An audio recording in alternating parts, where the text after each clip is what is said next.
Thank you very much, Mr. President, and thank you for inviting me here tonight. The last time I spoke at the Oxford Union, we won the debate. That was about the freedom of the press. The previous time, the Oxford Union showed enormous prescience when in 1994 the Labour Party was debating changing Clause 4 as the dawn of New Labour. The Oxford Union saw through it and supported the original Clause 4 by an overwhelming majority. That proves that a radical tradition is alive and well in this university. And I really don't want to upset my colleague John Redwood with his rather strange analogy of traffic lights and roundabouts. I wasn't quite sure where it was going except in a circular place.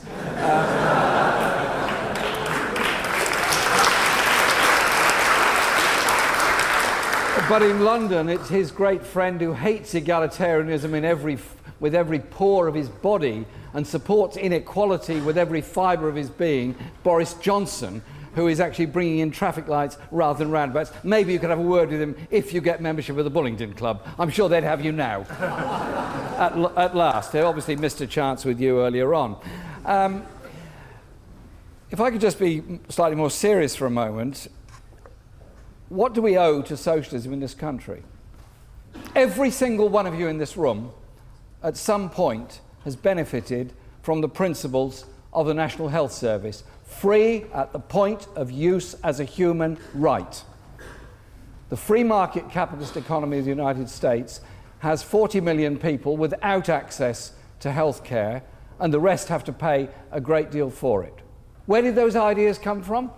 Did they come from some benign, very wealthy person, or were they, yes, the dreams of people who saw their mothers dying in poverty, saw their wives dying in childbirth, or saw or saw others suffering grievously because they could not afford medical care. They wanted a communal system that protected everybody from illness and disease. Health inequality has increased since the institution of the National Health Service, and in particular has widened since the vast increase in expenditure on it. So at the very least it is not an egalitarian institution. Wow. Health inequality has increased since there's been universal provision of the health service.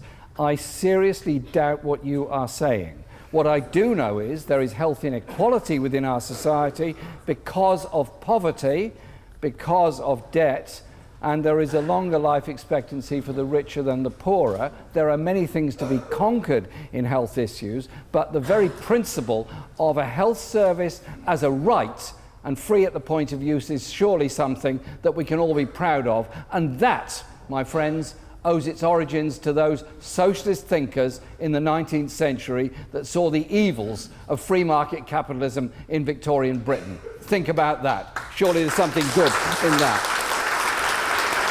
And you could go on about many other things, such as access to education, such as the development of council housing in the 1920s by the Labour Party particularly, but by those that believed that there should be decent housing for all. The party that is heavily represented by the other side here are presiding over an explosion of free market private rented flats, which now make up a third of my constituency, and the people are being socially cleansed by high rents and insufficient benefits and a refusal of government to bring in any form of rent control. Again, better quality housing leads to better education achievements, leads to better health. There are many things that we owe in our welfare state to the whole ideas of socialism. But I want you to, I'll take one more, yes. Could you please explain how the moral and socialist principles of the Co-op Bank is so badly miscarried?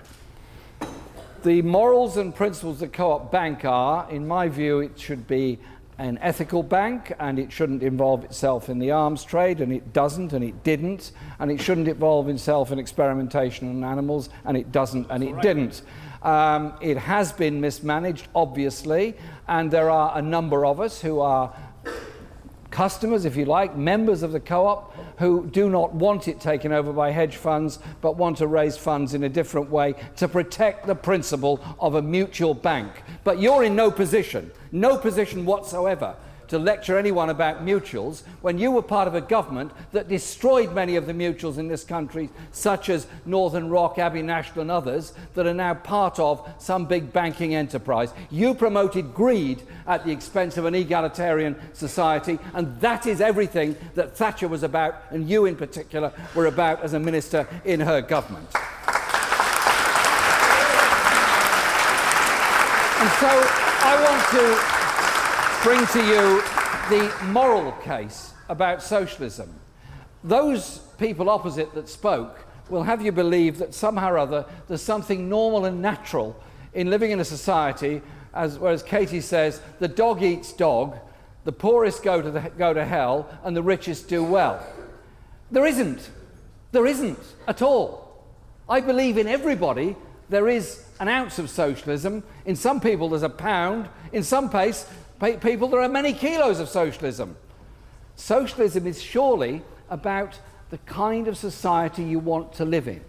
Do you want to live in a society where there is no public provision of any kind of service, there is only private provision, and the only thing to worship is money and getting wealthy at the expense of others? Or do you want to live in a society where there is universal health care, where there is a protection against total destitution and poverty, and every child gets to go to school? Because in many parts of the world they don't. And I want to live in a society that has that kind of collective principle about it. But I also think that we have to have a thought, which hasn't come up very much tonight, about the natural environment in which we live. We live in a free market society to some extent in Britain, to a great extent in the USA, and certainly the domination of the world's multinational companies and banks is very, very powerful indeed.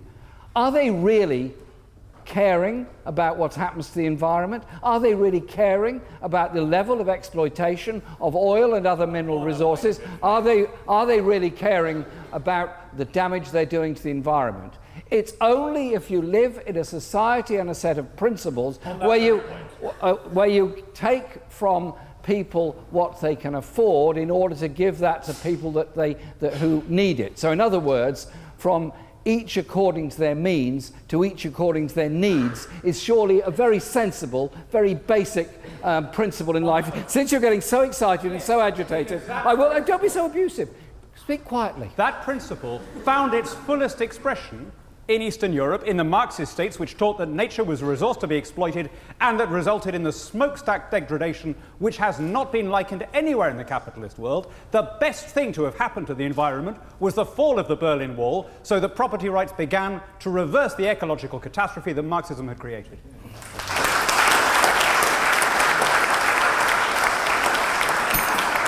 There is some interesting parts of Marx which you obviously didn't get round to reading about Marx and the environment and about the sustainability of life. I have not actually said anything in defence of the exploitation of natural resources in Eastern Europe or anywhere else. I'm making a point that if we want to survive on this planet, we cannot go on exploiting and polluting at the rate we are. We cannot ruin our environment, destroy an ecosystem, and expect to survive. If you live in a free market society, a free market capitalist society will grab every piece of resource it possibly can, and it won't give a damn about the environmental effects of it. A collective principle where we care for everybody does give us that opportunity to protect the natural world and the natural environment.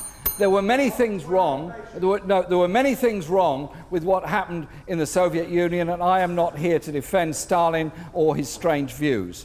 What I would say is this, that if you want to live in a decent world, then is it right that the world's economy is dominated by a group of unaccountable multinational corporations? They are the real power in the world today, not the nation state. It's the global corporations.